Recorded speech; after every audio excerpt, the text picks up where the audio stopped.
Hi, guys, and welcome to this week's episode of Recovery Talk. I know we are in the midst of Christmas season and New Year's coming up. So, first of all, you got through Christmas. Congratulations. Good job. Even if it didn't went well, you got through it. You're here. You're listening to this podcast. You are alive. Deep breath. You did it. Okay? Okay, some of you might still be kind of stuck with the family that you'd rather not be stuck with, or finding it very triggering and difficult with New Year's coming up. And this is why I'm making today's episode to be about self-care. Oh my God, self-care. I think this word has just been completely co-opted by everything and everyone. Self-care has been used as this sales gimmick to sell us things, which really dilutes the original meaning of the word. And yeah, sometimes self-care can mean buying something. I for sure very often engage in self-care by buying myself some chocolate and sitting on the couch. But I want to talk about self-care in a little bit of a different lens, in a little bit of a different perspective. And I want to talk about self-preservation as well. So I know I'm throwing out a lot of fluffy terms here, but bear with me. And I'm going to give you some more specific strategies on how to take better care of yourself, especially when things are difficult. So first of all, what is self-care? What is my definition of self-care? My definition of self-care is very simple. It's taking care of yourself.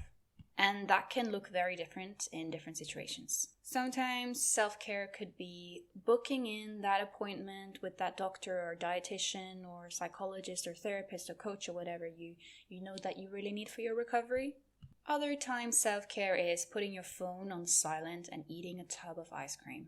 Self-care is essentially about giving yourself what you need in the moment you need it, when possible, of course, in a way that actually helps your future self. So for example, if you have a dentist appointment and you really don't feel like going and you're just really tired and you're just like, I'm just going to engage in some self-care and sleep and take it easy instead of going to the dentist. That's not self-care because it harms your future self. So in that situation, actually just pulling yourself together and going to the dentist, that would be the ultimate form of self-care. Whilst in other situations, self-care would just look like engaging in pleasure and rest. It doesn't necessarily always have to be this big goal for the future, right? Because I see a lot of times people feel guilty about pleasure, feel guilty about, for instance, watching Netflix instead of reading this really engaging and important book, or watching a cartoon instead of a documentary. But I firmly believe that self-care is also sometimes about being a little bit useless. You don't have to do everything for some higher purpose. Sometimes that's part of self-care, but also sometimes you just need to lay on your couch and watch reality TV and eat crisps, okay? So I guess self-care is about the balance between useless and useful, right? I had a thing where I felt super guilty for watching things that weren't educational and weren't related to my studies. So I didn't have a Netflix account or any of those, streaming accounts, just because I felt guilty because I wanted to instead watch educational videos, right? And actually letting myself have that Netflix account and binge watch Squid Game for me was self-care. Because learning is great, but sometimes you need to just turn your brain off a bit. Whilst in other occasions, if you are someone who postpone your studies by endlessly watching Netflix, then actually maybe pausing Netflix and spending some time on your studies could be self-care. So can you see how it's really relative? And this is why I don't like black and white talking and thinking when it comes to self-care. People are like, no, this is self-care, that is self-care. Depends on the person, depends on the circumstance. And I think you know deep within, with yourself, what self-care is to you. And if not, it's something to think about. Because very often the answers are within. So I want to talk about something that I briefly touched upon in last week's episode about surviving Christmas. And that is doing small things to make things more comfortable for you when you're going through a tough time. For me, this has been a game changer. Absolute game changer. When I'm having difficult times, it's made them so much more manageable those times. I want to start with another dentist metaphor. If you've been listening to this podcast consistently, you know that I love dentist metaphors. I don't know why. It's just such a perfect metaphor. It just always fits. I don't know. I need more metaphors, but yeah. Another dentist metaphor. Let's go. You know, when you go to the dentist, they give you this anesthetic injection. And very often before you get this injection, they ask you if you want some numbing cream. And usually you'll say, yes, please, thank you. And this numbing cream, does it take away all the pain from that injection? No, it does not. I mean, at least not for me. I can still feel that injection deep in my gums. But it numbs it, right? It makes it slightly more comfortable. And I think when it comes to things like self-care, self-preservation, that can often be the same approach. Let me explain why. If you are going through, for instance, depression, and things are very, very difficult, then, you know, eating some ice cream and watching some Netflix or having some rest or making yourself your favorite dinner, it might not cure your depression, right? But it makes it slightly more manageable.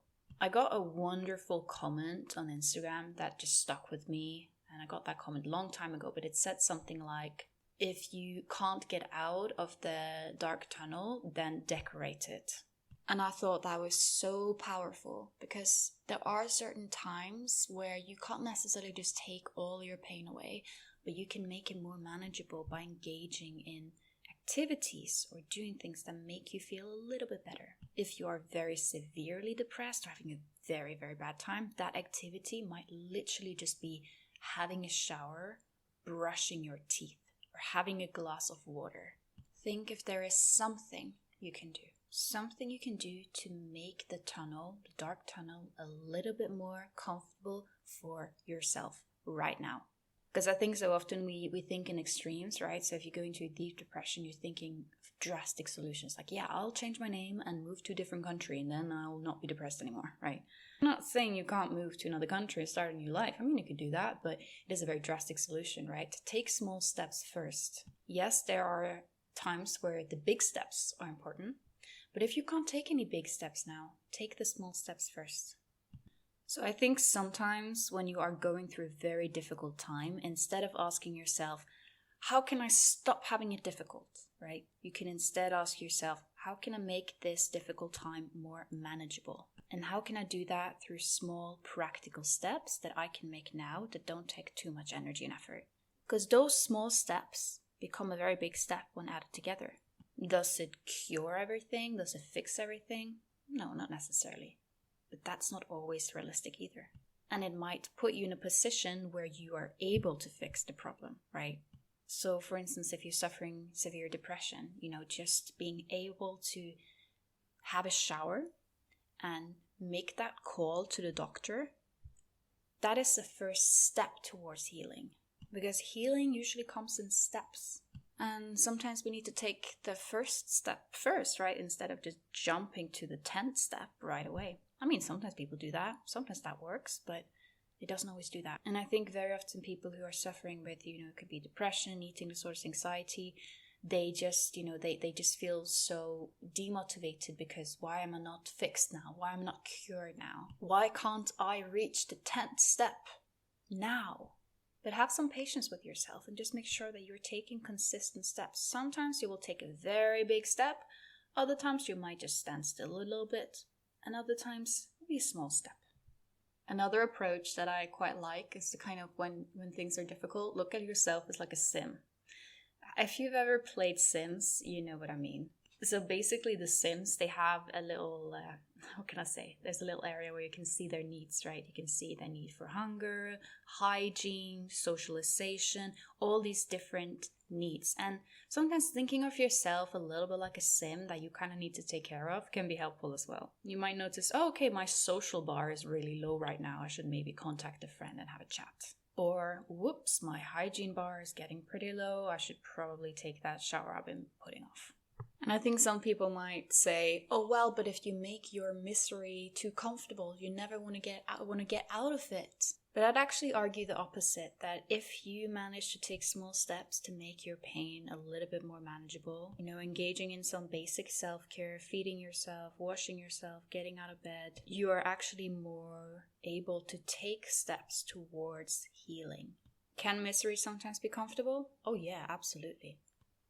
But having a few days of being in a little bit of a pity party versus spending the rest of your life there, there's a big difference here. One thing that's actually helped me, and this might be controversial, is that when I'm feeling myself just having a very difficult time, it could be maybe I'm grieving something, or maybe my PMS is just out of control, I tend to just kind of schedule in like a day or 2 or 3 of pity party. Okay, not literally pity party, but I just have a few days where I'm thinking, okay, I'm going to be a little bit extra gentle with myself right now. I know I'm not feeling my best. I'm going to just vamp up on the self-care. I'm going to take it easy. I'm going to do things that feel good for me and just be a little bit extra gentle with myself and give myself a few days to, cry it out. And usually when I do that, it actually really helps me process things faster. Because if I were to just, okay, let's just ignore these bad feelings, let's just not do anything about it, let's just go on as normal, it kind of just lingers, right? So in my case, and I know this is different for everyone, so if this is not you, then ignore it. But for me, actually allowing myself to fully process and take some days and be okay with not being okay for a few days actually makes me only need a few days. Whilst if I had not taken those days, I might have ended up needing quite a long time and it would have haunted me for longer.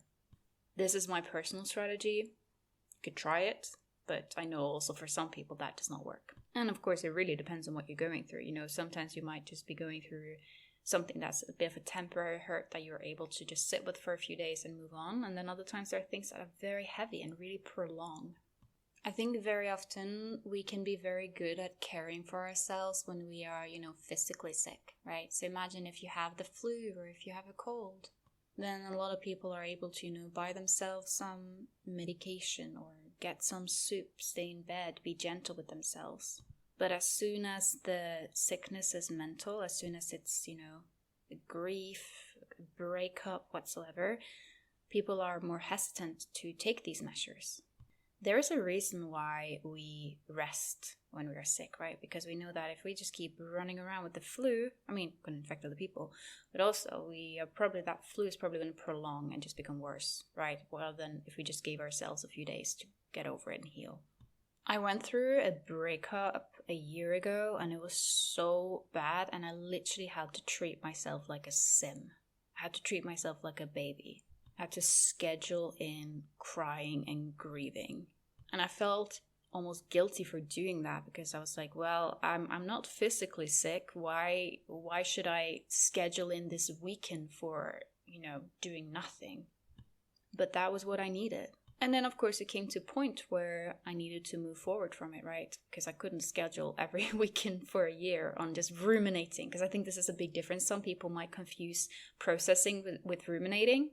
Processing is productive, ruminating is not. So it came to a point in my self-care journey where the self-care was not necessarily, spending my weekend eating ice cream and crying, but my self-care was actually, going to see a friend and doing something that was more distracting. Once again, can you see the pattern here? Self-care depends. Self-care really depends on the situation, time frame, personality, etc., etc. And I also want to remind you, if you're someone going through grief, or it could be certain mental health conditions, healing is not linear. Oh my god, this has been repeated so many times, becoming such a cliche, but I just think it's so important. For instance, when I went through my breakup a year ago, I would suddenly be completely fine for a few weeks, and then boom, it would just hit me, and I would not be fine. That doesn't mean that all of those weeks were just fake, or that all my healing was just undone. It just means that healing is not linear. Same thing goes with, for instance, imagine you are having an eating disorder in recovery. You might have some weeks where things are very easy and smooth, and then suddenly just something hits you and you're just feeling super triggered. It is normal. Healing is like the weather, right? We can't always predict it. We can enjoy the sunshine when it happens, but sometimes it will rain and we still got to keep going. But also sometimes when it's really pouring down with rain and storm, it's okay not to go outside.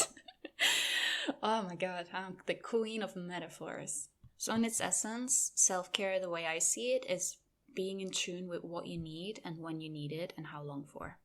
But the truth is, this can be very challenging, especially if you are someone who's just been neglecting yourself for so long and not been listening to yourself and your inner wisdom.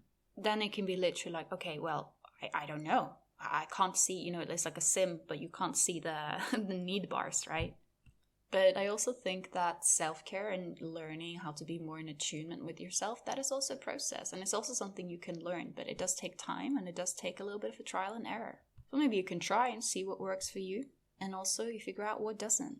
Because I'm such a firm believer in the fact that you learn by doing and you also learn by failing.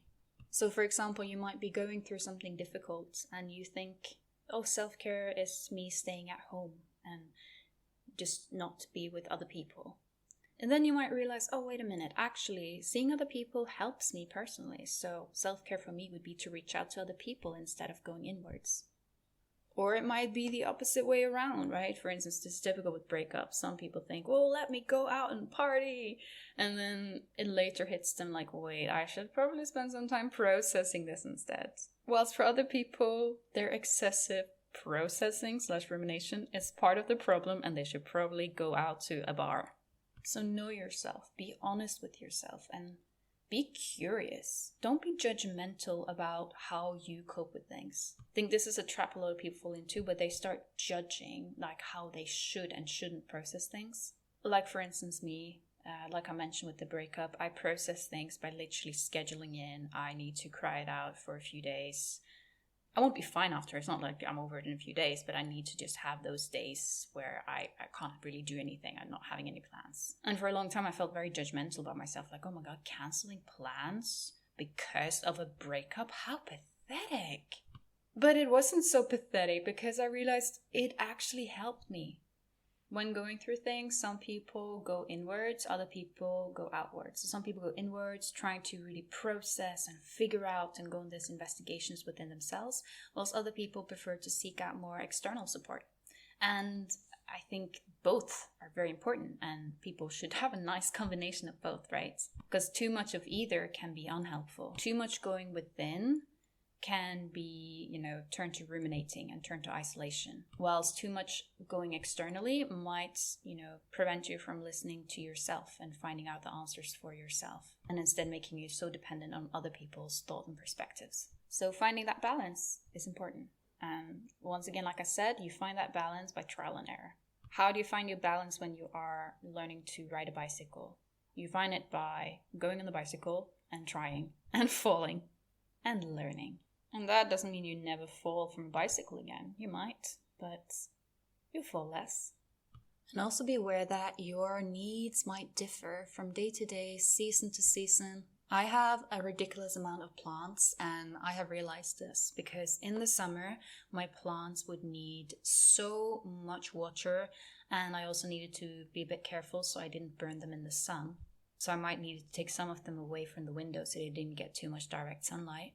Whilst now in the winter, my plants need far less water, far less fertilizer, and I try to put them closer to the window so that they can get some daylight. If I were to just pop a bunch of water and fertilizer into my plants now when it's not growing season for them, they wouldn't thrive. They're resting. That's okay. And I just love all the lessons I get from plants and nature, because I think us human beings can be a bit the same way. We have resting periods. At least me personally, I have that. And I know quite a few people who, especially during this time of the year, winter, will tend to go into a little bit of a resting mode, right? Or just full-blown winter depression. But think of it, it's kind of nature. We have periods of rest. We have periods of growth. And I think sometimes we can be so scared of letting go of the old because we haven't seen the new yet that is there to come. So for instance, with my plants, they sometimes get the yellow leaves, and I know I should take off the leaf, because if I take off the leaf, it will grow out a new leaf. A leaf that is fresh and green and healthy instead of that, tired yellow leaf. But when removing that yellow leaf, there will be a period of no leaf at all. That used to really bug me. But then I realized the leaf is going to grow back, right? And it's a bit the same thing with life, when we are letting go of things. Letting go of something that no longer serves us can feel very empty in the moment. But then, because we can't see any immediate replacement, right? And seeking out immediate replacement is not always effective either. But we know that it will happen, right? In the same way that when I take off the yellow leaf from my plant, I know that a new leaf is going to grow out. I don't doubt it. I trust nature. And we are literally nature. So why not trust that? Wow, I sound like Eckhart Tolle on drugs right now. But yeah, I think it's a nice metaphor. Be gentle with yourself because it's literally nature. And also, if a plant is not growing, you don't get angry at the plant. You give it better growing conditions. And think the same thing applies to you as well. Look at your environment. Is it nourishing you? Or is it shading you from the sun? Is it preventing you from growing? Is it not giving you enough nutrients to grow? Maybe literally if you're in eating disorder recovery. I know things are getting a bit metaphorical here, but I just wanted to offer hopefully some calm and also a big virtual hug to all of you, because I know that this is not the easiest time. And for next episode, I'll talk a bit about, New Year's dieting, diet culture, all of that bullshit that tends to come up in the new year. Because it's just a few days left of this year. Wow, it's gone so fast. I am blown away. 2022. And now to a listener question. So this person is asking about alcohol in recovery. They're adding that they're using it as an excuse to purge. And they're also saying that their recovery BFF actually profits off it. I'll just make the assumption that when you say profit, you mean benefit from alcohol in recovery. But if that is misinterpreted, I'm sorry, but I will just answer it through that lens, because I think that is also a situation that people have. Alcohol in recovery, guys. This could have been a whole episode, which a lot of the questions I get could have been a whole episode, but I'll try and answer it briefly. And the thing with alcohol in recovery is that it is so individual. There is a lot of overlap between alcoholism and eating disorders. So for some people, recovery from an eating disorder would also mean not drinking. And I sometimes see this narrative within recovery spaces about, recovery is about having a night out, getting drunk with your friends. But the truth is that for a lot of people, that's not how recovery will look like. And that's why I try not to have that narrative. Yes, for some people, that is what recovery will be like. That is something they look forward to in recovery, going out, having some drinks. But for other people, there is no such thing as a few drinks. And you who asked the question were very honest. You said that you use it as an excuse to purge. And this is a clear indicator that it's not really a healthy way to use it. You don't add whether or not you struggle with, binge drinking or use alcohol in ways, to cope with emotions. But you are at a point right now where you are using it as an excuse to purge. And that is a clear indicator. It's not necessarily a healthy thing for your recovery right now. And I see this sometimes, that people can use alcohol as an excuse to purge, because they drink and then they get quite drunk and then they throw up and it's like, whoops, and the eating disorder sneaks in there, but almost in a socially acceptable way, because, throwing up when you're drunk, it's not my eating disorder, I'm drunk, right? But the eating disorder is also kind of pushing a little bit there, right? Because the eating disorder wants you to throw up. Or as you say flat out, in your case, you use it as an excuse to purge. So what I would encourage you to do is to not look so much as your friend who you say, seem to have a good experience with alcohol in recovery and actually find that a nice thing. Because yeah, that's the case for some people. I see some people in eating disorder recovery who avoid alcohol because they're scared of the calories, and having a glass of wine for them is part of their recovery. But that doesn't necessarily mean it's part of your recovery, because everyone is different. So be honest with yourself. How are you using alcohol in recovery? In my personal case, I haven't had any issues with alcohol. I don't really like drinking much, but I was scared of alcohol because of the calories. So for me, coming to a point where I could have a glass of wine, that was a good point for me to come at. But I know other people who there is no such thing as just having a glass of wine, right? In the same way that for people with eating disorders, there is no such thing as just going on a diet. So what your friend is doing, what is right for some people, isn't necessarily right for you. Anyone who tells you, oh yeah, but for me, actually having alcohol and drinking in recovery was very helpful, when you know that's not the case for you, these people are projecting. You know what's right for you. And if you don't, then take some time to go inwards and actually be honest with yourself. And also, if you're questioning your relationship with alcohol, there is no reason not to take a break. You don't need to be like, oh, I'm not sure if I have a problem with alcohol, but because I'm not sure, I'm just going to keep drinking. You're allowed to take a break and see how that feels for you, see if that feels better. And equally, if you're someone who's been avoiding alcohol because of the calories, then you might have a completely different approach. You might think, oh, actually, having some alcohol could for me be helpful. It's individual. I know I repeat that every episode, but it is individual. It's so individual. But it is very important to acknowledge that alcohol misuse and eating disorders often co-occur. And I don't think the narrative that, oh, recovery is about partying and drinking, I don't think that's a helpful narrative for this group. But for other people who are rigid, home alone every night, and don't touch the alcohol because of the calories and really actually do want to go out party with their friends and don't have any alcoholism, then that might be part of their recovery, right? Then I don't want you to take the fact that some people struggle with alcoholism as a reason for you not to implement this fear drink. And equally, if you are someone in recovery who know that alcohol is not for you, then I don't want you to hear other people saying, oh, I'm challenging my fear of alcohol, and take that as a reason why you should also drink. Be honest with yourself, okay? It's individual. I hope this episode was helpful, and I will see you guys next year. Oh, no, that's such a cheesy joke. I'm not going to say it, but I will, technically. Okay, bye-bye, guys.